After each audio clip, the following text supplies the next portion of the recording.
I sat in my usual spot, the worn leather recliner by the fireplace, the rich scent of whiskey rising from the glass in my hand.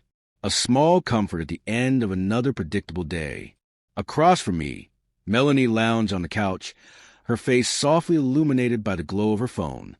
Her fingers moved quickly and deliberately across the screen, the kind of dexterity that came with habit.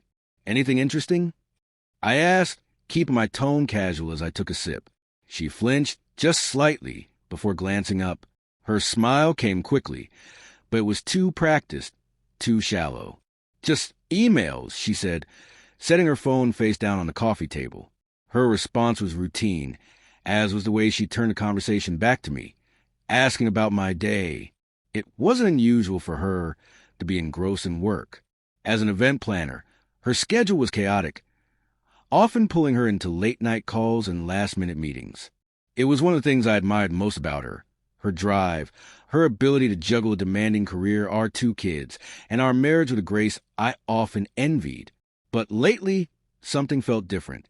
It started with small shifts, the kinds of things you almost miss if you're not looking.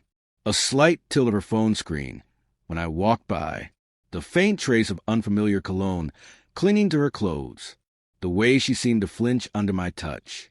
Her laughter, quieter, more restrained. Then there were the excuses. Late meetings that stretched longer than before, last-minute errands that kept her out well past dinner. I told myself I was imagining it, that I was letting my mind spiral into paranoia over nothing. 12 years of marriage doesn't fall apart over a few suspicious glances. We had a history, a foundation built on trust and shared memories. I couldn't let a handful of doubts dismantle all of that. But no matter how much I tried to convince myself, the nagging suspicion refused to go away. It started as a whisper in the back of my mind, growing louder with each passing day. I studied her now as she scrolled through her phone again, her lips pressed into a thin line. She looked serene, but there was something in her posture, a tension I couldn't quite place. The house, once filled with reminders of the life we'd built, family photos lining the walls, toys scattered across the floor, suddenly felt cold.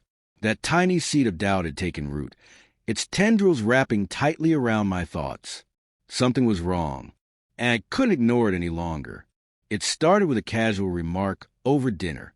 Melanie stood at the kitchen counter, slicing vegetables with practiced ease. The rhythmic thunk of the knife against the cutting board filled the silence until she spoke. "Ran into Jessica today," she said lightly. I frowned, trying to place the name. "Jessica from college?"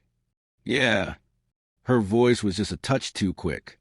Her back remained to me, the knife never pausing. We were just catching up, nothing major. Something about the way she said it, too casual, too rehearsed, sent a ripple of unease through me. Later that night, as she showered, I found myself sitting on the edge of our bed, staring at her phone. I'd never invaded her privacy before, but the weight of my suspicions had grown unbearable. The phone seemed to taunt me, daring me to confirm what I'd tried so hard to ignore. My hand shook as I unlocked it, the familiar code coming to me with ease. What I uncovered turned my stomach. Messages under the name Jessica revealed the dark truth, explicit photos, plans for secret meetings, late-night declarations of love. This wasn't Jessica at all. It was a man, Eric. I scrolled through months of their exchanges, my heart pounding louder with every word. They had been meeting in hotels, sharing intimate moments while I stayed home, clueless and devoted. Every "I love you" she had whispered to me now felt hollow, a sickening reminder of the lies she had been living. The betrayal was a punch to the gut, leaving me breathless. My chest tightened as I processed the reality of it. She wasn't the woman I thought she was. The bathroom door creaked open. Melanie stepped out, her face flushed from the steam, her damp hair curling around her shoulders. She smiled at me, the same smile that had once felt like home. I couldn't confront her. Not yet. The anger and heartbreak churned within me, but I needed more. I needed to know how deep this betrayal ran before I acted. So I tucked her phone back where I found it, and I pretended nothing had changed. For now. 2 weeks later, fate took an unexpected turn. A car accident landed me in the hospital.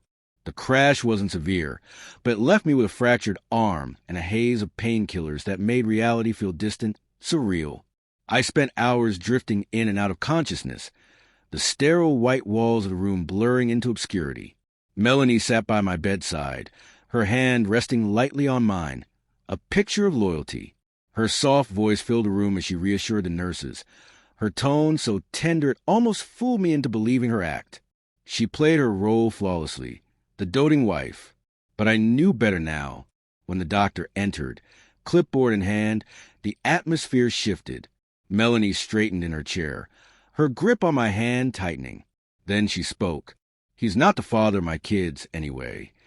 Her voice was steady but sharp, each word slicing through the air like a blade. The room fell into stunned silence. My heart froze. The weight of her betrayal crashed over me once again.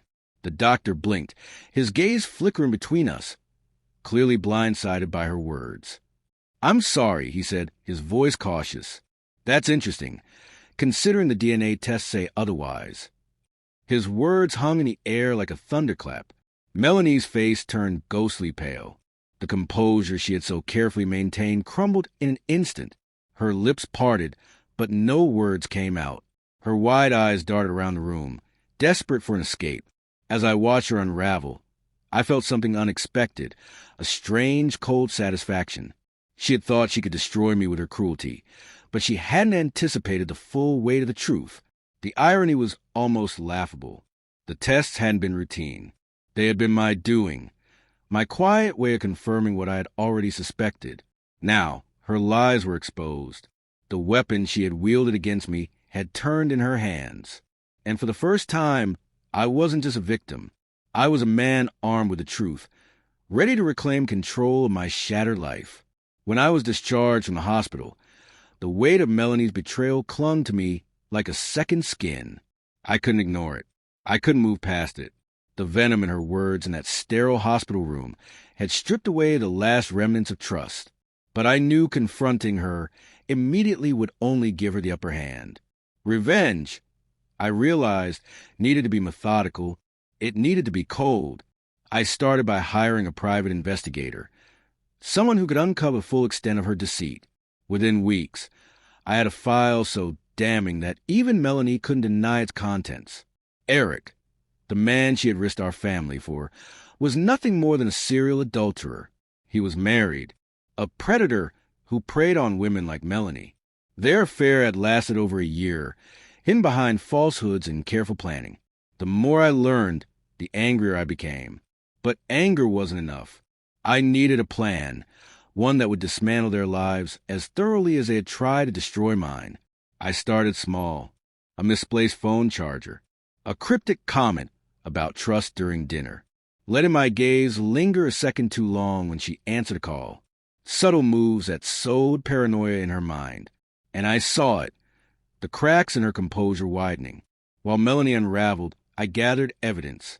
Photos of her and Eric entering hotels, screenshots of their explicit messages, credit card receipts for clandestine dinners.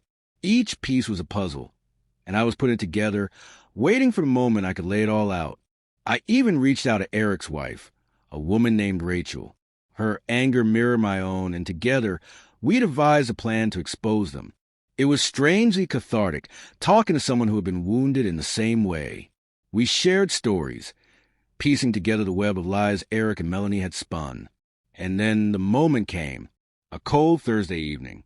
Melanie returned home to find Eric sitting on the couch in our living room, his face twisted with anger, his knuckles white as he gripped the armrest. "What the hell is he doing here?" Melanie demanded, her voice trembling as her eyes darted between us. I invited him. I said, my tone calm, almost casual. Thought it was time we all had a little chat. Her face paled. "I don't know what you think is going on." I cut her off, holding up a folder thick with evidence. "Don't insult me, Melanie. It's all here. Every lie, every betrayal." As I laid out the details, the photos, the messages, the hotel receipts, her composure crumbled. She tried to deny it, then deflect, then beg. But the truth was undeniable. Eric, realizing his own marriage was now on the line, turned on her. You said he'd never find out. He spat, his voice laced with venom. You told me this was under control. The room erupted into chaos. Their shouting overlapped, each accusing the other of ruining everything. A spectacle of desperation. I watched in silence, a strange calm washing over me. Then Eric stormed into the kitchen. A moment later, he returned, clutching a knife. His face was contorted with rage as he pointed the blade at me. You ruined my life, he shouted, his hand shaking. Put it down, Eric, I said, my voice steady. I stood my ground, my eyes locked on his. You're not going to fix anything by making it worse. The sound of sirens cut through the tension. Eric froze, his gaze flickering to the window where red and blue lights flashed against the dark. Moments later, the police burst through the door. Eric dropped the knife, his shoulders sagging in defeat. He was arrested on the spot, his anger giving way to resignation. In the days that followed, the fallout was swift and devastating. Eric's wife filed for divorce, ensuring he was left with nothing. Melanie's friends, horrified by her actions, abandoned her. Her carefully curated image of perfection shattered, leaving her isolated and desperate. As for me, I filed for divorce and gained full custody of our children. The house, once a symbol of stability, held too many painful memories. I left it behind, opting for a fresh start in a modest apartment downtown. On my first morning in the new place, I stood by the window, coffee in hand, as the sunrise painted the city in shades of gold and pink. For the first time in months, I felt peace. I thought about Melanie and Eric, about the lies and the betrayal.